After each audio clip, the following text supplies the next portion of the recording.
You're listening to 101 with Tommie Zam.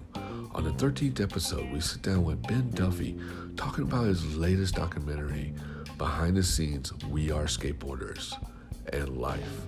Let's do this.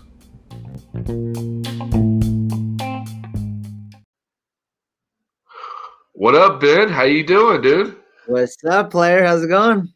Oh, man, just trying to get over this sinus stuff, man. It went away over the weekend, and then all of a sudden it comes back again.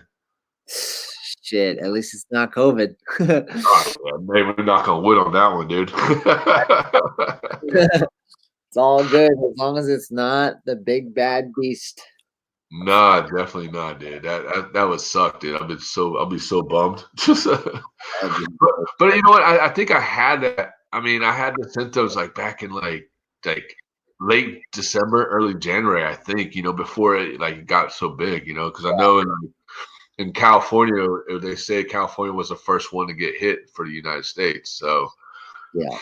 And I remember where I lived in San Diego. I mean, the people in the area where I lived in PB. So like so many people got so like ill, sick. And I know my mom when she came visit me over Thanksgiving holiday, she went back and she got really sick too. So, I mean, it's kind of like she had the same symptoms too. So I'm like, all right, dude, I wonder if I had it. I don't know.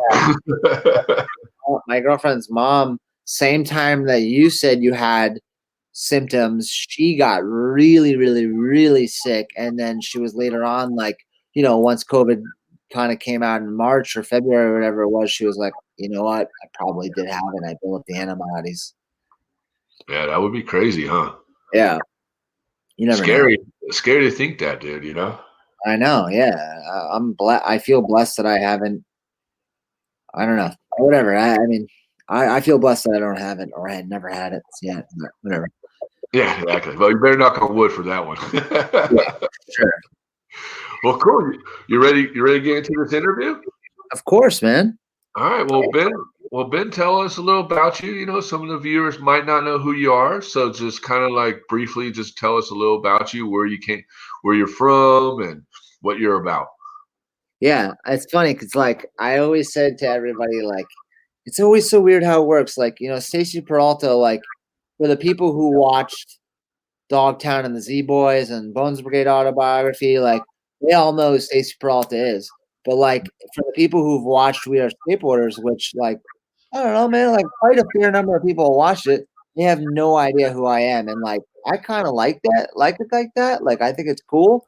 Yeah, I'm Ben Duffy, and I grew up in Mahopac, New York. Started skateboarding when I was 13, and eventually went to my first year of film school at SVA in New York City School of Visual Arts, and dropped out after my first year and moved to California on a whim with $800 in my pocket, and fucking worked my ass off. 2 years later, We Are Skateboarders came about, and I'm the guy who made We Are Skateboarders. If that means anything to any of the people who have seen it, that's who I am.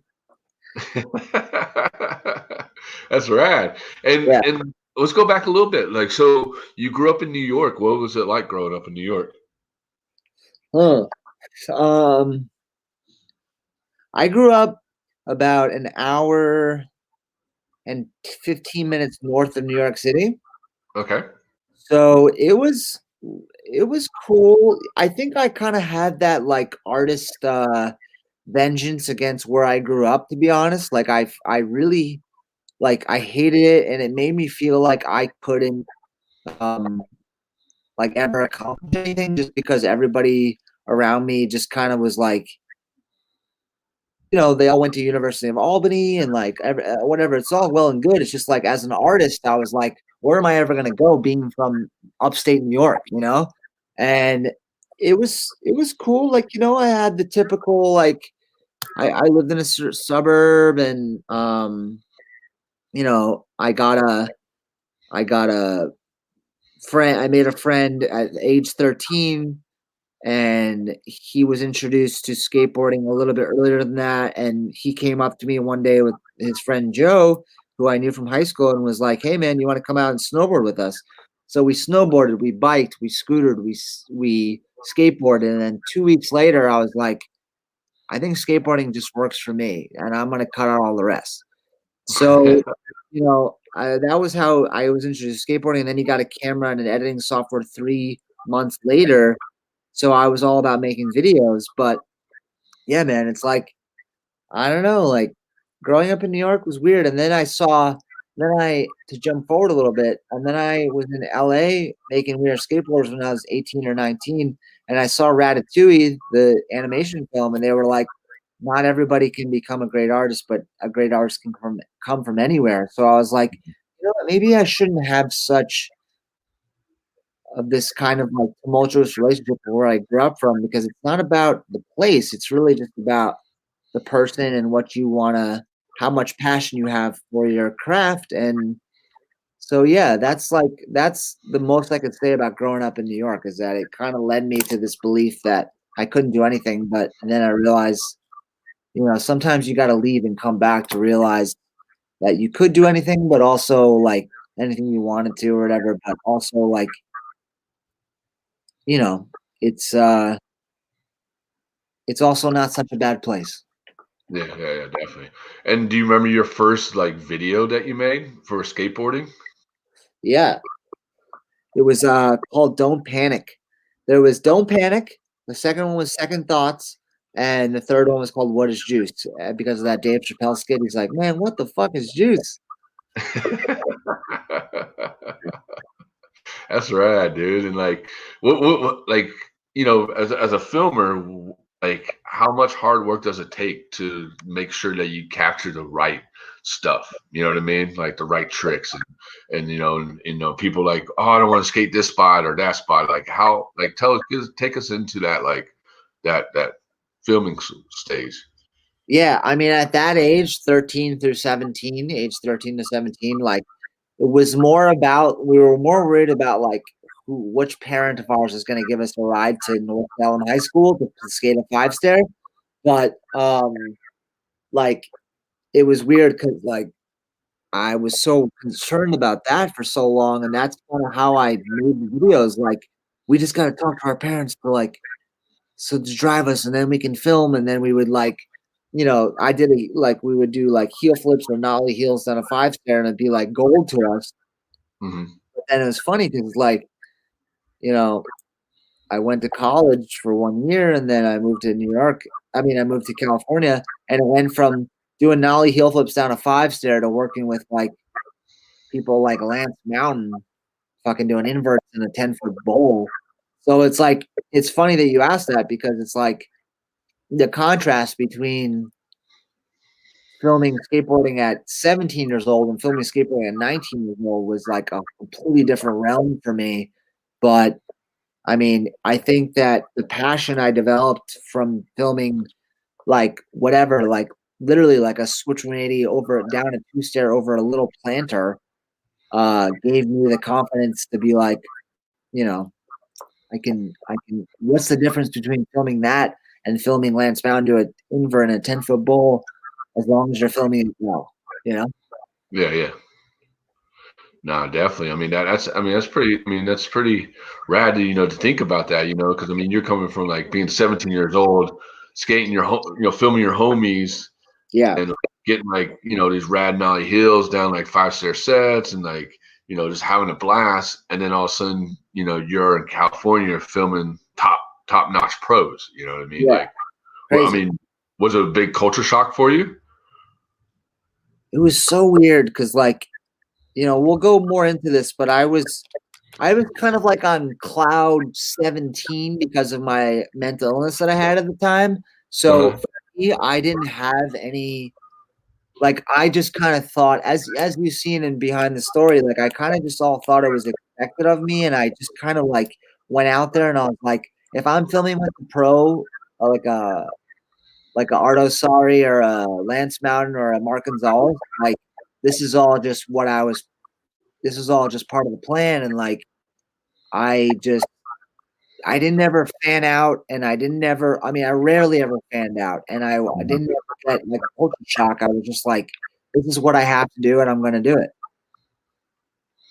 And when you moved out to LA, I mean, And you said you flew out there with $800 in your pocket, and like you didn't know anybody out there, or did you just like have somebody? I literally, the only person I knew was my mom's boyfriend's ex-wife, who I stayed with, and her 14-year-old daughter, or however she was. That was it. And I didn't know literally anybody. And yeah, that was me moving out. And you know, that $800 ran out. Like, my mom helped me for as long as she could, but then I actually ended up getting evicted. So, you Oh know, shit! the story starts from there. But yeah, no, it was a very wild ride to get out there. And the first 6 months out there, I came out with my best friend Mike Sestano, who's known as Mike Sass. He makes a lot of great skateboard videos. But he left after the summer, so I was only out there for 3 months. So after he was gone, I was like, I think that was the biggest shock. Was like, I am really out here by myself, and this is really, really scary to me. And I remember it was funny because the second I got off the plane with Mike, like in LA, I was freaking out, and I was like, I think I might have bipolar disorder, and I was right. Yeah, crazy. Yeah, no, that's crazy because when I flew out to California, I mean, I was like 20 years old, about to be 21 in June, but I flew out there with like $1,000 in the pocket and had a cousin I never met in my life, and I moved out there and to San Diego to live with her and her like now husband, and it was cool, you know what I mean? So I get what you're saying, like going out there with $800 in your pocket and like not knowing anybody, just have somebody that was friends with your mom or whoever, Yeah, it's pretty ballsy, to do something like that. Just all of a sudden, because I grew up in Pensacola, Florida, so it was like, like skateboarding was like, big in Pensacola. The people that came out were like Markovich, Ricky Beanbaum, names go on and on and on. Ricky the. And so like, yeah, so skateboarding, so I mean, they already took off and lived that dream. And so I was like, fuck, dude, like I'm gonna get out of here, man, and go see what California's like. So I just saved $1,000 and bought a plane ticket and said, I'm out of here. So you get it. Yeah. Yeah. Oh. Yeah. And it was like the 90s, you know what I mean? So it was like, or it was like early nine or mid 90s, you know what I mean? So it was right when the skateboarding was like 93, whatever that book came out at 93 Affinity or whatever, or 93 Hill.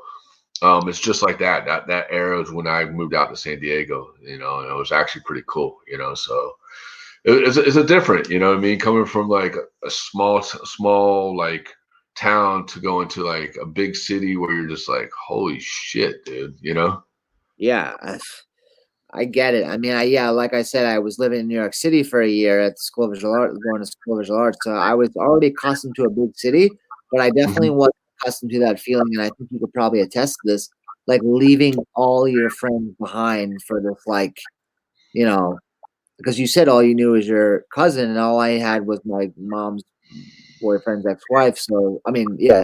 So it was like, shit, like I left all my homies, all my friends, all my family, and just went for it.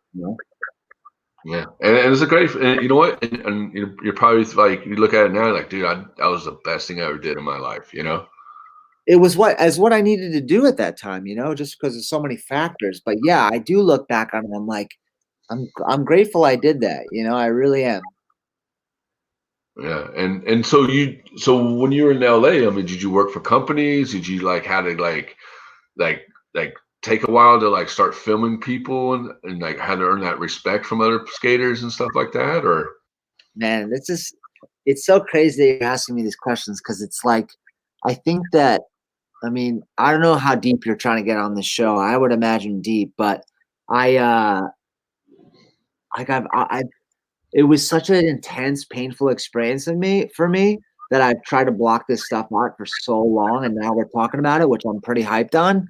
But yeah, I mean, to answer your question, like, I think the first person, I think the first person I ever filmed with, simultaneously, it was Danny Supa, and then a dude named Jake Eames, who was like a Santa Monica like local. And I walked up to Danny Supa, and I was like, "Hey, man, I've been watching your footage like since I was a kid, and I really love your skating, and I was wondering if we could do an interview. And he said, yeah. And we did a short little 10-minute piece that ended up on Transworld website.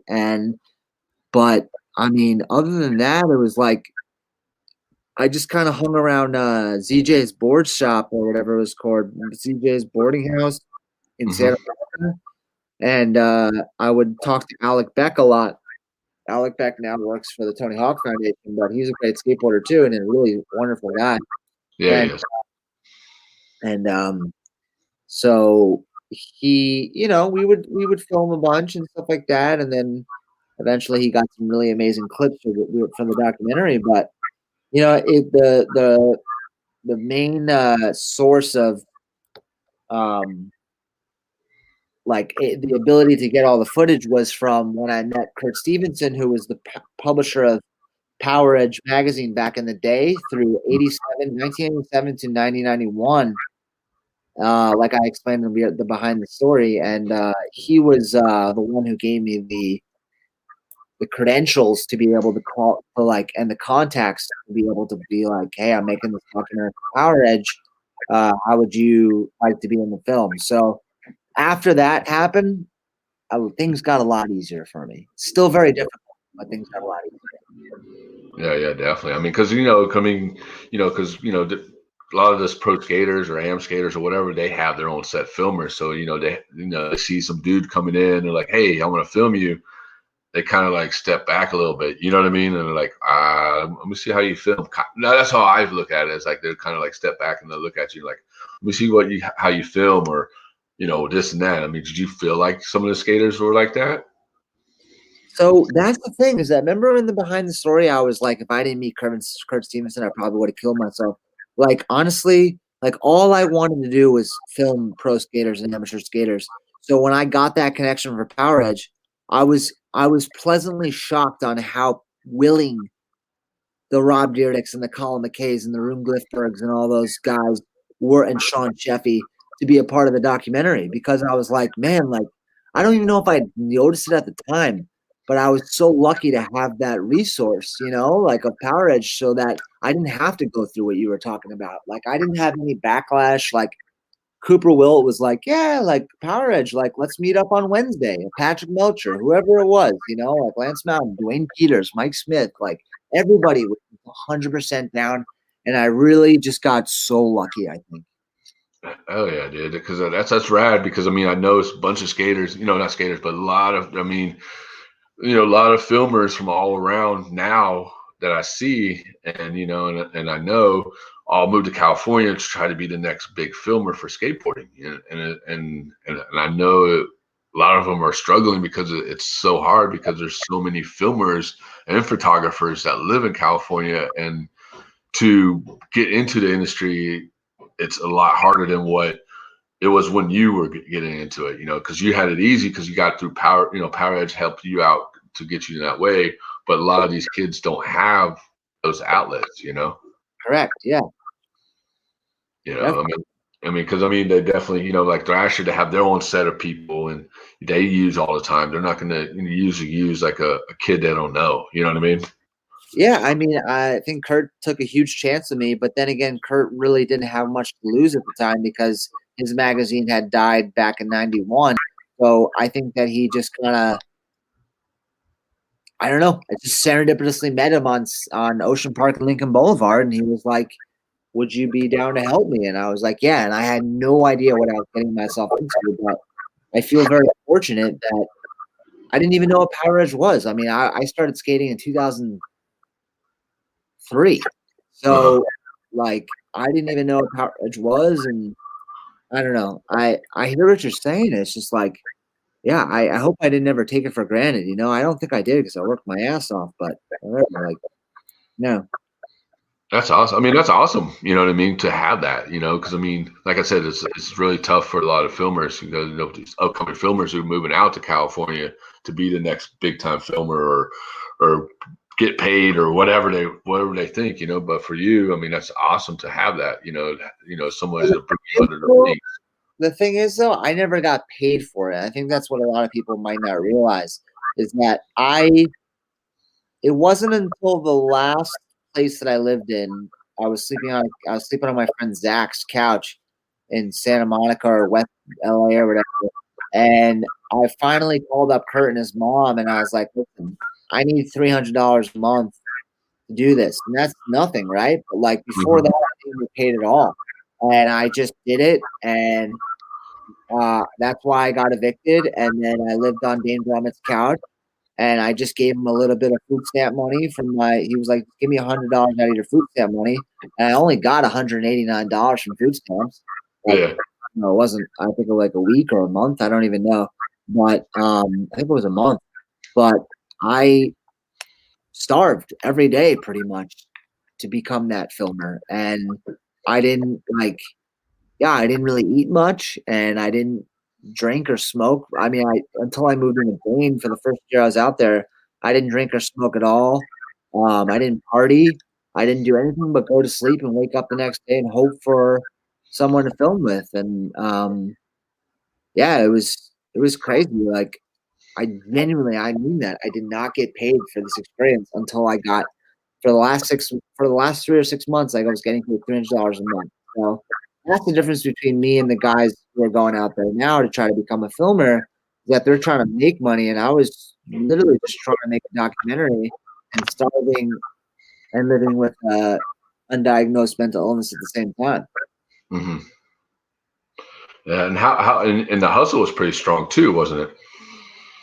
Yeah, I mean, it was intense, man. Like I literally go to grocery stores, and I didn't have a car the whole time, so I was walking home with the shopping cart filled with groceries just to put them back in my fucking fridge, and then like bringing the shopping cart back to Ralph's or whatever it was. Yeah, so the hustle was strong for sure. Yeah, definitely. I mean, because that shit can swallow you up, man, and spit you out quick. Definitely. I Yeah, mean, I was determined. yeah, I seen so many skaters that come out there and they just out to California and they just get like, they mindset, oh, I'm gonna be the next pro, I'm gonna be the next am, I'm gonna be the next this and this, and then all of a sudden they just get caught up in like the wrong things, and then they just get spit right out and they go away. You know what I mean? And it's sad because of most of the dudes that do come out are amazing skaters, and then all of a sudden they just get caught up in the wrong things or can't handle the hustle and just kind of disappear. Well, yeah, I think a lot of them get caught up with like meeting girls and meeting like partying. I think that's the thing that kind of takes them under. I didn't do any of that. I just no, you did the right thing. You did the right thing, man. You focus on what you want to do. Yeah. That's right, dude. And then going back a little bit, so you went to film school. And when you went to film school, did the teachers ask you like what you want to do with your filming? Did they ask you want to do movies? I mean, were you like, no, I'm gonna do skateboard film and I want to do documentaries. I want to do this. Did you tell teachers that? I kind of went into film school like with a big ego, thinking like I made 3 skateboarding films in high school, so I like knew everything. And then my teacher, Manny Kersheimer, who's like this now, he's like 90 and he's still making documentaries every year. He was like, I want you guys to watch some of my documentaries. And that was like the first time I basically ever saw a documentary. I might have saw Lords of Dogtown when I was in high school or whatever it's called. Dogtown and Z1. And I watched these documentaries. I was like, this is more along the lines of what I want to do than make a Steven Spielberg film. I don't think I'll ever find the budget to make a Steven Spielberg film. So I want to do something that's closer to skate videos in which you could just pick up a camera and run and gun it and make something special out of it, So that's none of my teachers asked me, but they definitely inspired me to hone into on what I really wanted to do. That's right, dude. I mean, that's right to have teachers that inspire you, because nowadays, I mean, it's tough to find teachers like that or anybody like that to inspire you, I agree completely. Yeah. And like And then, so have had your teachers or your teacher has seen your documentary of your newest documentary, We Are Skateboarders? Yeah, We Are Skateboarders. The behind the story is pretty new. It's only like a month old or so, a little less than a month. We Are Skateboarders came out November 2010, but yeah, I share my films with a couple of my teachers. My producing teacher and Manny Kersham, and the one I was mentioning. Yeah, I always keep them in the loop with what I'm doing and whatnot. But you know, I don't know. Yeah, they give me positive feedback, so that means a lot to me. Oh yeah, dude, that's awesome. That's rad, dude. So let's talk a little bit about the documentary that you done, dude. Tell us a little about it. So, the one I did or the one I'm doing? Which one? What did you say? Oh, the one you did. We are the behind the story of We Are Skateboarders. Yes. Cool. Yeah.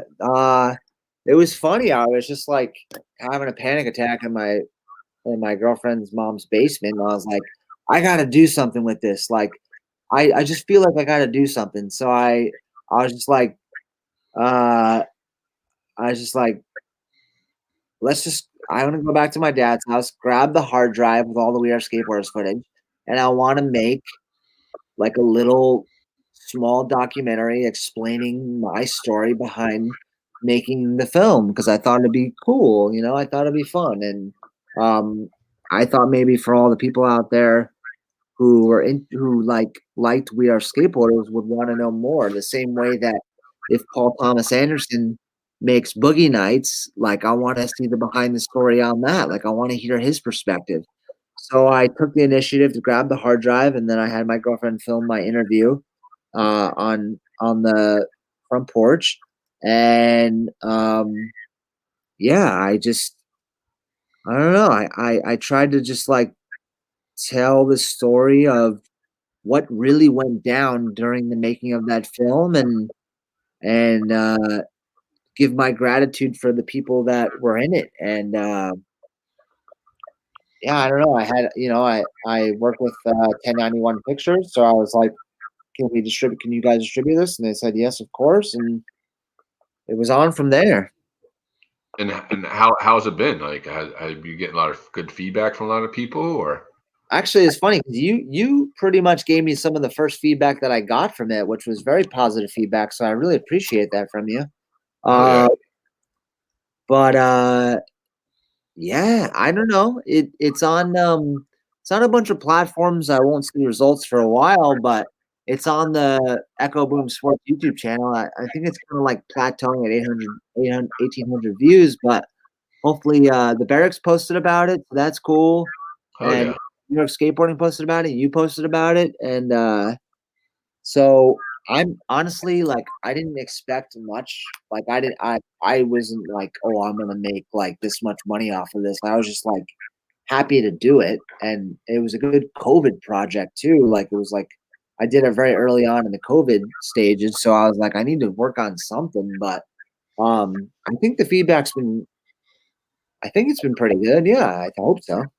Oh yeah, definitely. I mean, it was definitely a really great, great documentary what you did. I mean, just to get, you know, all those skaters. I mean, was it tough to get those skaters get involved in your documentary? Um, well, like I was saying before, because all that footage that was in the behind the story was taken from like the We Are Skateboarders original hard drive. So, Right. like I was saying before, like the whole Power Edge thing really helped me, and the Kurt Stevenson connection really helped me to get the people to get on board. Oh yeah, that's pretty rad. And then like what I was trying to think of, what I'm trying to say is do you have like a great memory or something that like, stands out more to you when you're out filming these guys? Yeah, for sure. I mean, I think very early on in the process, and I mean like maybe a month into making the film. Trying to think how it really went down, but I think that I had met Jake Brown somewhere, or no, I called. MySpace Jake Brown. Hold on. You said MySpace? Yeah, I set up an account and I MySpace Jake Brown, and he was it was the power of MySpace, and he was like, "I'm totally down to meet for this interview. Come meet me at the Roosevelt Hotel in Hollywood Boulevard."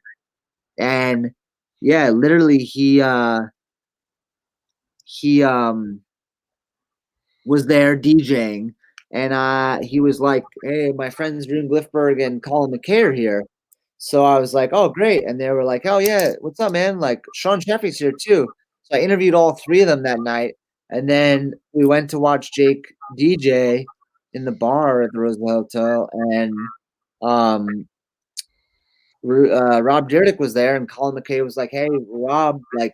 This is my friend Ben from Power Edge. He's like, "Oh shit." Rob was like, "Oh shit, Power Edge? Like, that's awesome, man. Like, I haven't heard about Power Edge in a long time. What's up with that?" And I was like, I explained him the story, and then I was like, "Would you be down to do an interview?"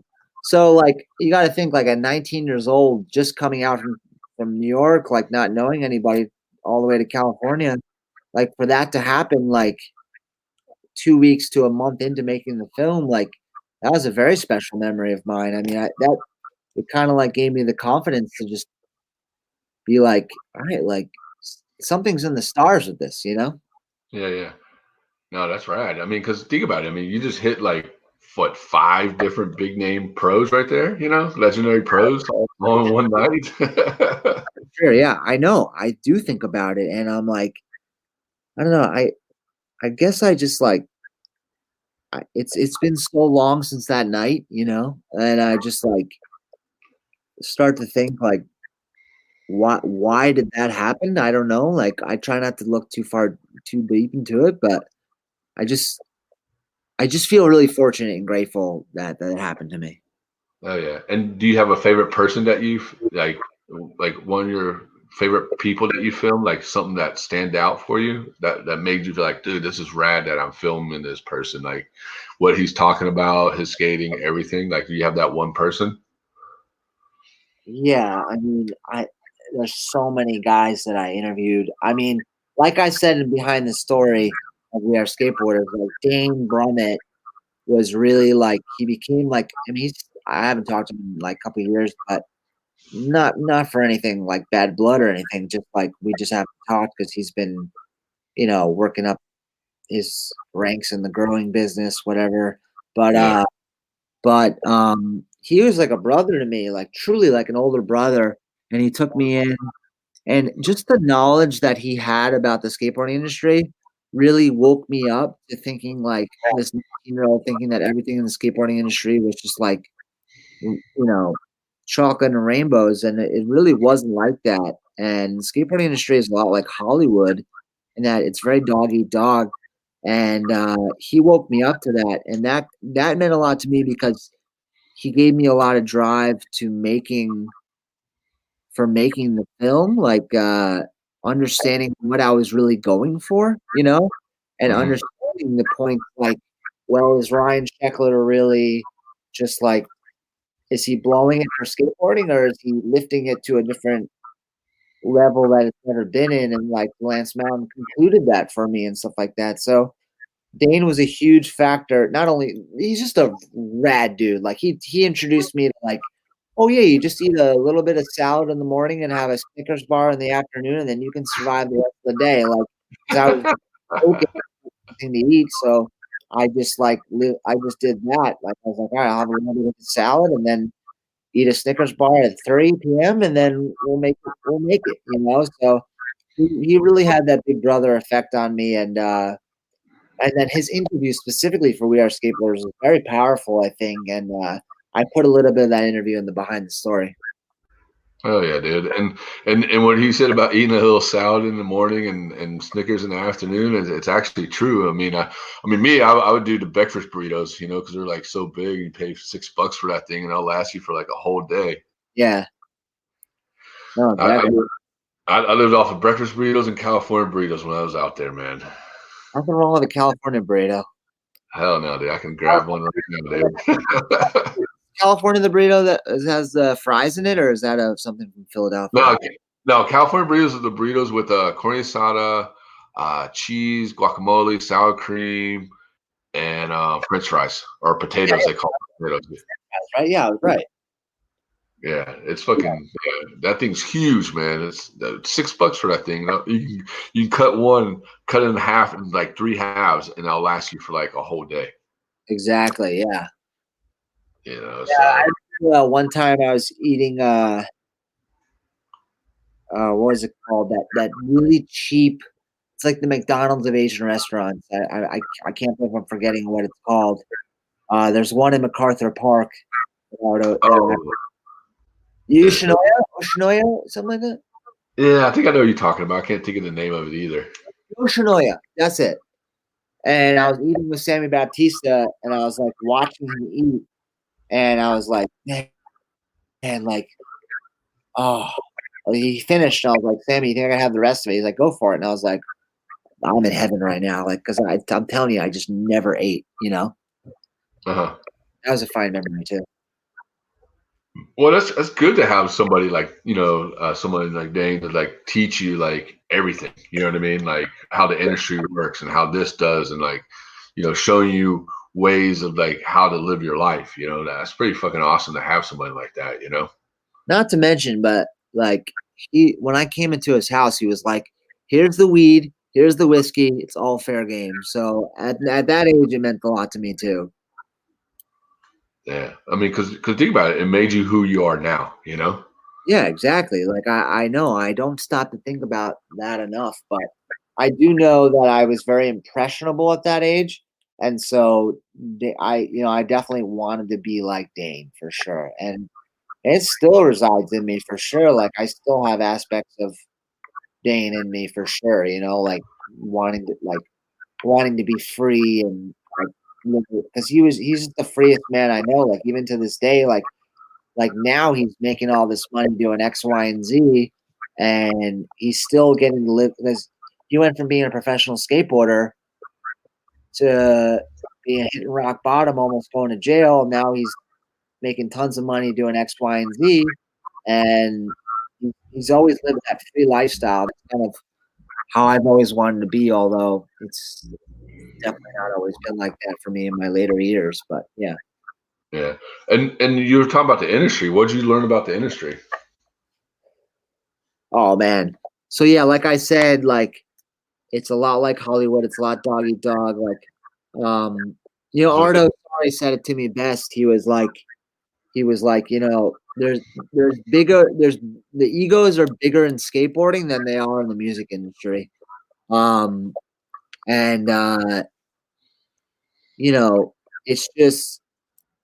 it's very finicky because like put yourself in a professional skateboarder's shoes for a second. Like I have to do this too. Like, they have the pressure of like filming a video part, getting photos for their ads in Trans World. And then like, they also want to have their personal life. So they want to go out to the bar until 2 a.m. Yeah. And they have so much freedom in their life because they're getting paid to skate that they don't realize how much going to the bar and getting drunk until 2 a.m. 4 nights out of the week, 5 nights out of the week can affect their profession. Because they're not taking that into account because they don't have anybody telling them that they can't do that. I mean, sometimes you'll hear like stories about like, oh, Andrew Reynolds gave Antoine Dixon a pep talk about like, Antoine, like if you just get one trick a month, you'll have a good video part. But like most dudes, like they don't take it as far as Antoine Dixon, but they also don't take it as far as like a Ryan Sheckler who really believes in like, training and all that stuff and whatever. That's everybody's own kind of cost to bear. But for me, I look at it like the skateboarding industry is made up of a bunch of people who dictate a professional skateboarder's success, but they don't put themselves in their shoes. So if they did, they'd probably go to the professional skateboarder and say, hey, like Greg Lutzko, like you can't party this much because you have to produce a video part in 6 months. And so then it would put into Greg Lutzko's head like, oh man, I should probably slow down on the partying and just focus on waking up sober more and fucking filming tricks. And so you got the professional skateboarder like almost like ruining their career all the time because their body doesn't feel as good after they've partied until 2 a.m., especially if they do 4 nights in a row or whatever, or 4 nights out of the week. So they literally jeopardize their career. And then, you know, the people who, let's say, whatever, like run foundation skateboards, they're like, fuck this dude. Like, he's not performing, but they're not giving them any like constructive structure or feedback on like how they should be living their life. So that's why a lot of dudes drop out of the industry so quickly, is because they're not taking into consideration how much free time they have and how useful it would be for them to chill the fuck out on the partying and just focus on the skating. So it's very like competitive, but it's also like brainwashing because it's like, here's all this free time. What are you going to do with it? And if you're 24 years old or 19 years old, of course you're going to party, you know? Yeah. But these guys just don't know that. So they fall out of the industry and they say, what the fuck just happened? And then it's the guys like Nyjah and Shane O'Neill that prevail. And then there's jealousy and shit like that. So because the guys who fell off. So it's a very convoluted industry. It's a very fucked up industry. There's a lot of politics. And that's what I learned. I call it a cool guy club. That's what I call it, man. The cool guy club. If you're not part of the cool guy club, then you're looked upon. You know, you look down on. You know. Yeah, exactly. It's very political. Yeah, no, I agree with you on all that stuff. It's definitely very political and stuff. And do you feel like the new upcoming skaters are going to make a change, or you think they're going to make it worse? I don't have any, like, personally, like, if you ask me, I think Shane O'Neill is probably right under Nyjah Houston, under the best skateboarders that ever lived. But they're not my favorite skaters for sure. Like, they're not. But I do respect their passion and their talent. I don't even, like, I go on Thrasher once in a while. Like, I'll check out the new skaters and stuff like that. I think it's pretty cool. Like, I think, like, the Supreme dudes have made a really big impact on skateboarding with Cherry and then whatever the second Supreme video is called. You know what you're talking about. Yeah. So it's like these new guys, I don't know. I've been out of skateboarding for so long. You know, I work on documentaries from like a humanitarian point of view now. Like I do like stuff with disabled people and whatnot and autism and mental health. But what I do know is that, like, I think, like Dane, actually, to go back to Dane, he explained it best. Like, he was like, yeah, I used to party till 2 o'clock in the morning or 4 o'clock in the morning and then go win a contest the next day and be ranked as like the #1 professional skateboarder in the contest realm in the whole world. And I don't think that happens as much these days.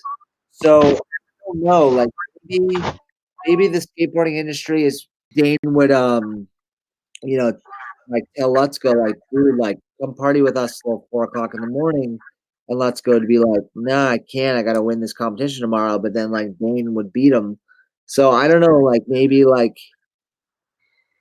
this new generation of skaters is taking, like, the training aspect and taking care of themselves better and more seriously. I don't know. I can't prove that, but I have an intuition that that's how it is now. So maybe they're doing a better job at not falling off so easily. But I think these days, skateboarding, because there's 17 million skaters in the world and everybody wants to be a pro. Like, I think that number is actually true, like 17 million skaters. I think that there's more now than ever. Yeah. I mean, that's crazy to think that many skaters out there who want to turn pro. I mean, the industry has to do something to, you know, retire people or move on and get new people on. I mean, it's just crazy. I mean, think about it. Like once Olympics finally happens next year, if it ever happens, and skateboarding is a part of it, think how many more skaters are going to get more involved and more parents are going to turn their kids pro, or kids want to turn pro or am or whatever, you know, just because of Olympics. And now industry has to do a whole new thing to like So, Filter out. yeah, thin things out. Yeah. Yeah, I mean, I didn't even think of that because yeah, the Olympics was supposed to go down, but then the COVID hit and they couldn't do it. Yeah. So it's either either it's going to change. I don't know. I'm just curious to see if it's going to change it. A lot of people think it's going to stay the same and it's going to help it out, this and that. But is it going to change it and flood the market for more pro skaters or more kids turning pro? It always comes down to this thing where it's like, I think I've always ruled good skateboarding by the three S's: song, style, and skateboarding. So what that means is like, if you look at a video part, take Andrew Reynolds in any of his parts pretty much. So gold, this is skateboarding, whatever. Take it three. He's got the style that everybody loves. He's always got good songs that are playing in his video parts, and his skateboarding is phenomenal. And I think that if you don't have those three things, you don't get very far in skateboarding. That's just been my honest belief since I was a kid. No, that's true. that's, that's No, that's honestly true. And then, who are your favorite skaters? Like, what's your favorite like style of skating you like to watch? I would say either Mark Johnson or Dustin Dollin. Maybe it's like a heavy tie between them both. I love Sammy Baca. You say you like Sammy? Sammy Baca, yeah, Sammy's the man. Maybe Mark Johnson's my favorite skater of all time. I also really love Alex Chalmers and Dan Verhoeven. Yeah, that's some good heavy hitters right there to have some favorites, man. I think mine always what I remember when I was growing up, and mine was always Matt Hensley. I mean, he was like my big time favorite. I just liked his style, like his just punk rock style. Yeah, for sure. He made a huge skateboarding. I mean, he inspired me a lot in my skateboarding, and I remember just having, cut out pictures of him skating and I would go and like try to copy his, his tricks or study his tricks and stuff like that and try to do his tricks and stuff. Because I mean, when I was growing up, there were skate videos, but they're on VHS, and skate videos, you had to wait for like 6 months for the next video to come out, So all the thing we had were magazines, and you just flip through magazines and you like study how do they have their foot like this? They have the foot like that. This is how you do it, Yeah, like ban this, like that old yeah. That tells you how old I am. Yeah, man. Yeah, but so let's go a little bit back to what's going on in your future right now. So you do a lot of stuff with autism kids and stuff like that. Yeah. I mean, I made a documentary about the Ace Skate Foundation, which is Chris Worley and the Ace Skate Foundation. But then I moved on to like this documentary called Tin Soldiers, which is about adaptive sports. So there's like a lot of WCMX in there, which is basically like skateboarding in a wheelchair. What? Tell us about that. Yeah, I mean, I don't even know where to begin, but basically, yeah, like people drop in on like I've seen. I mean, I filmed some kid, like 11-year-old kid, drop in a wheelchair on an 11-foot quarter pipe. I've seen them do a backflip in a wheelchair. I've seen them grind rails. Like, hold on. Rewind that. You said backflip? Yeah. How in the world you do a backflip in a wheelchair, dude? That's gnarly. If I was right next to you, I'd airdrop you the footage, but I can't. But yeah, I could certainly send that to you. Like I have on footage, like this guy named Aaron Fotheringham, like he skates the mega ramp in a wheelchair. He's done like backflips. Yeah, I'm not kidding. This is a real thing. Dude, that's gnarly, dude. That's so crazy. Well, there's this kid. You probably filmed him, or you probably heard of him, Robert Thompson. He's from San Diego, right? Yeah. He does a lot of wheelchair skating too. So I mean, he's in the documentary a little bit, Tin Soldiers. Oh, what? Sick. Yeah, I know Robert. He's a super cool kid, dude. Like, I see him skate all the time. Like, he goes skate with T-Bone and all those guys and stuff. And he does some gnarly stuff, dude. I'm just like, dude, that's fucking nuts, dude. That's so much respect for you. That's awesome to take being in a wheelchair to something more extreme, taking it to another extreme. I think that's awesome, dude, because I mean,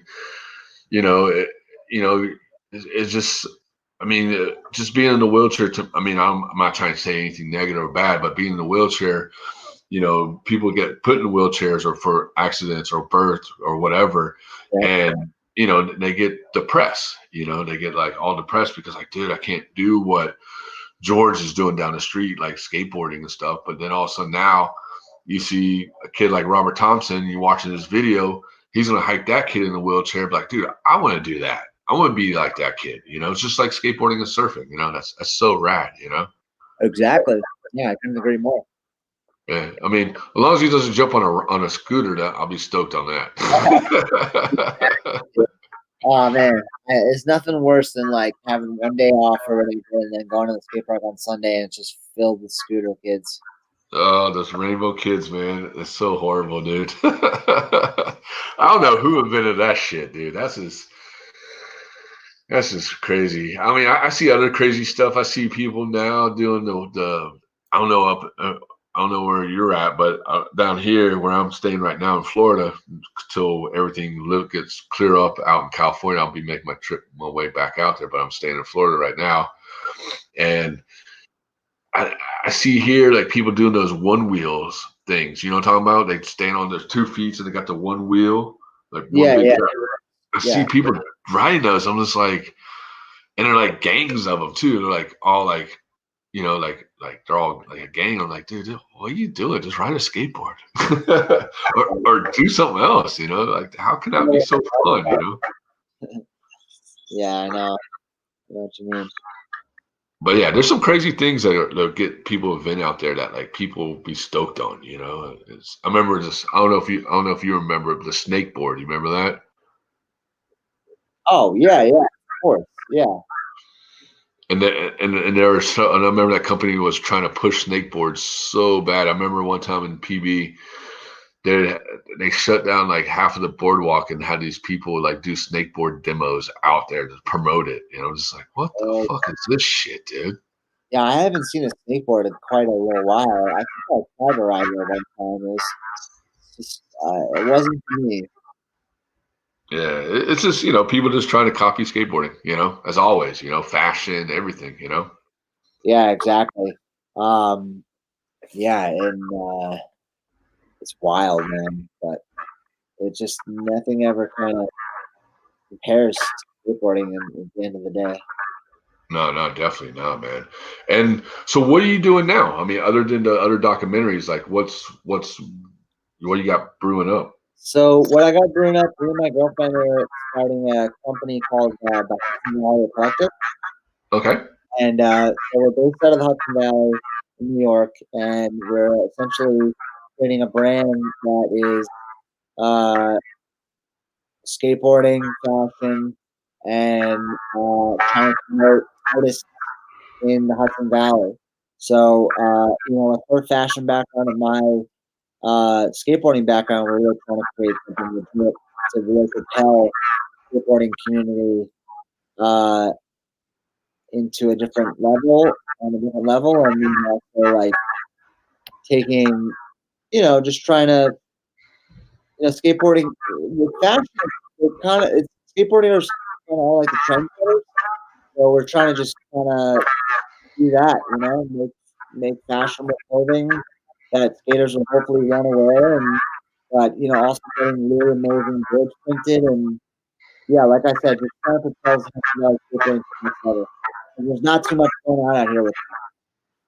Dude, that's pretty rad. I mean, because in for the skateboard, clothes, there's really not that much anymore, man. There's only like, your big brands, Volcom, Brixton, and I think that's really it. Quicksilver here and there, whatever. I don't know if that's still in it, but I mean, there's really not that much, small brand clothes brands. You know what I mean?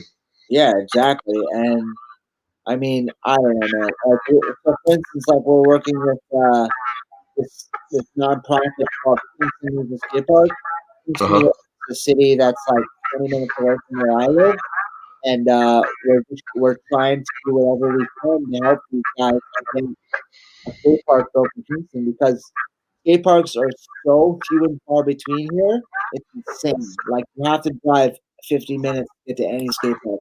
To 30 to 50 minutes, But that's Holy, damn, that sucks, dude. and like there's a skate park in Middletown, there's a skate park in Garner, there's a skate park in Saugerties, and there's a skate park I don't even know. Like upstate there's hardly anything to skate, so we want to really propel skateboarding to get to this place where we can get approved for a $400,000, skate park, a concrete skate park, Mm-hmm. So That's right. yeah. That's right, dude. I mean, it sounds like you're trying to do a lot for your skate community in your area, you know? Trying to, man. I want to give back for sure. Yeah, because I mean, what's cool is they're actually finally getting a skate park built in my hometown, Pensacola, Florida, and Pivots Customs. Tito is building it, and yeah, so I mean, they're supposed to be breaking grounds next year. So I'm gonna go up there in a week or next Friday, and stay in Pensacola for a little bit to help them out and make sure the park is legit and because it's good. We had skate parks before a bit, like Myrtle Grove, like YMCA's had skate parks and stuff. But I mean, that was back in the late 80s, early 90s. And we haven't had really like any good skate parks at all. We had like refab parks and stuff, but nothing like a nice concrete because they're building underneath the overpass out in Pensacola. So, I mean, hopefully, I just want to make sure it's a legit cement park, Yeah, for sure. Because I mean, it definitely help out the community a lot. Because I mean, it was like I said before, like skateboarding was huge after a lot of people came out of Pensacola. Like I said, Ricky Beanbaum for filming, Pete Kelly for skating, and Markovich for skating and stuff like that. So I mean, there's a lot of history for skateboarding there. So it sucks when I go back and visit. When I gone back and visit, it seemed like it kind of died down. But there's that new kid that came from I can't remember his name, who just turned pro for girl. He's out of Pensacola. So yeah, there's a lot of skateboarding out there, but hopefully the park will be dope as shit. When you were living in San Diego back in the day, did you know a dude named Matt Brody who passed away eventually? Wasn't it Matt Brody? Yeah, Matt Brody. He was like a Plan B, like prodigy, and then I don't know what happened to him, but I filmed with him a little bit for We Are Skateboarders, but then he passed away from pneumonia, actually. The name sounds familiar. Yeah, I just figured because you were in San Diego, you probably know him. He's a San Diego local, like that's where he did his thing. But I just want to know if you knew him. Yeah, I probably did. I mean, if I like, I mean, there were so many people back then. You know what I mean? That passed through that house. The house I lived at was called DQ House. So it was like the skate house. So there's so many people that passed through, and I probably skated with him and met him. I mean, if I saw like a face, or I have to rewatch the video again and stuff like that. So I probably have seen him, or hung out with him. Yeah, exactly. I was just wondering. Yeah, probably have. I mean, Sheffy, it was crazy when you said Sheffy. I mean, Sheffy was in your thing because he was my he lived with me at my DQ house. I remember. Yeah, because he would come home. He would come to the house and like he only put his stuff in my room because he didn't trust my roommates or anybody else that would stay at the house. But he told me, he's like, dude, I leave my stuff in your room because I trust you. I was like, all right, dude, no worries, dude. Stay right there. That's funny. Yeah, Chevy's a cool dude, man. I love that guy, man. Super nice guy. Oh, nice. And Derek, he used to live at my cousin's, and I would go skate on the hill, and then like he would come down and all those he lived at the Alien Workshop house in San Diego, so they would come down and skate. We'd all skate together, and when I moved to the house, he would pick me up and take me to his house and be like, all right, man, pick out whatever you want. I mean, I wouldn't pick out the shoes because I wear size 12, so I couldn't fit the shoes, but like he'd just give me the Alien Workshop boards, banners, whatever I want, so it was pretty rad. Nice. To see Derek and in your documentary and stuff, and like you filming him and stuff. So I mean, it's pretty rad, dude. Like, all that good stuff. But yeah. But do you have like anything you want to say to anybody? Ooh, I have anything I want to say today? I guess all I can say is that, like, I remember you mentioning early on in this interview, like it is tough for a lot of people that go out to California and try to make it as a filmer, I would just like say that for those people that are trying to do that or whatever, like you have to really eat humble pie for a little while, you know, like you got to really keep your expectations low and not kind of come off too hungry or too desperate. You kind of just got to be like, I'm willing to do whatever I can to help out. And there's not too many people that will literally just be like to a 19-year-old kid's face, like I'm sure Dave Swift would be like, oh no, fuck you. Like, you know, I'm sure some kids say, hey, Dave, could I have like a little camera? I can shoot some behind the scenes photos of you shooting. I'm sure he'd be happy to, you know, pick them up and bring them to the session. So, like, I don't know. It's just all about like being true to yourself and just also just not getting too carried away with expectations at first. You know, I mean, I think that's really important. Just like, and also just face to face eye contact, like walk up to people and just talk to them in person. It's not as scary as you think, you know, and that's the best. That's the only advice. That's the only thing I would like to say because I wish somebody would have told me that then, but I kind of just went for it. You know? Yeah, I mean, I'm glad you went for it because look where look what you have done and look where you're at. You know, that's fucking awesome. Thanks, man. I appreciate it. You know, and one last thing. So you said you done stuff with Joe Krillick. Well, what'd you do?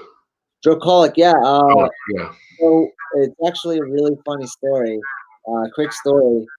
So when I was going, we had done the first two issues of the remake of Power Edge back in 2009 or 2010, and Joe Crawlick and DeVille Nunes wanted to come on board to pretty much take over my position, but I knew what they were up to, so I fucking freaked out on them. Like I yelled at both of them, like really badly when I was 19 or 20 or whatever it was, and still to this day, I feel so bad about that.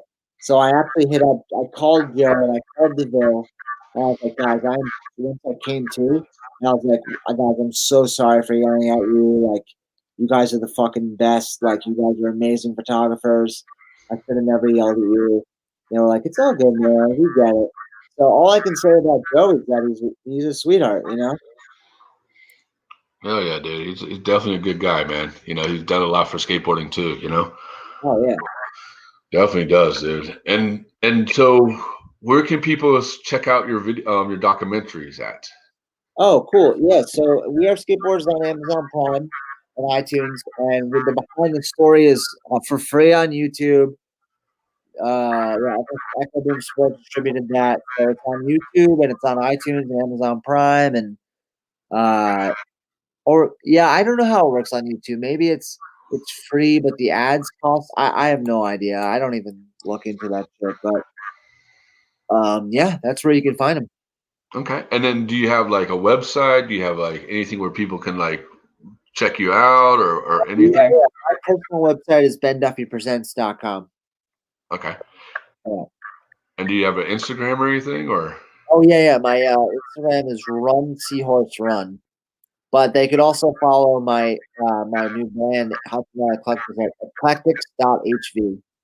Oh, hell yeah. And then, do you have anything else you want to say? Anything else or anything coming up or anything you're working on? Just pretty much Hudson Valley Eclectics. Just been working really hard on that, and I just want, hopefully people will get it behind it so that we can really make some progress in skateboarding in the Hudson Valley. Cool. And when do you plan to have the product dropping? Winter time. All right, cool. So you hear that, guys. Check them out, man, and grab some products and support skateboarding and support for a good cause. You know. Definitely. Hell yeah. Well, Ben, thank you so much, man. And oh wait, one more thing. So has anybody asked you if you're Pat Duffy's brother, or did you get anything like that? uh, I have gotten that a few times, not from the pros, because I think they probably would have known that Pat Duffy doesn't have a brother named Ben, but yeah, people have been like, "Oh, what are you, Pat Duffy's cousin or brother or whatever?" Yeah, so I've gotten that a few times, but no one's ever like ask me to sign an autograph on his behalf. Let's put it that way. That would be funny, dude. That would be funny. Well, I just want to say one thing. October 25th is a TSM live show, season 3, episode 6.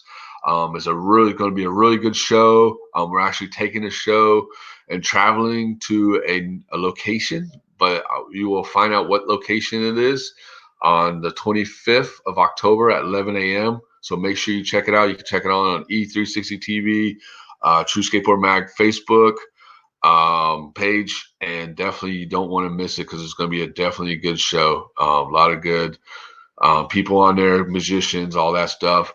And I just want to say, Ben, dude, I'm so stoked to sit down and talk to you. And dude, your documentaries are definitely really, really good, dude. And I'm so proud of you. And and you killed it. You definitely killed it. And hey, you did the right thing by taking off to LA and or California to live that dream, and look where you came. Look what you've been doing. That's fucking awesome, dude. I'm so proud of you, dude. Thank you, man. I can't tell you how much that means to me. It really means a lot to hear you say that. Hell yeah, homie. Well, cool. Well, thanks for coming on, and look forward for the and is that wheelchair documentary out yet, or is that coming out soon? Oh yeah. That one with the WCMX is called Tin Soldiers, and that's also on Amazon Prime. Okay, I think I'm gonna go. I got Amazon Prime, so I'm gonna go check that out because I want to check that thing out because if you guys haven't seen wheelchair skating, dude, it's fucking insane, dude. You have to check it out. Yeah. Tin All Soldiers. right, yeah, definitely. Thanks so much, Ben, for being on the show, man. Of course. Thank you. All right, buddy. Have a good one. Peace. Peace.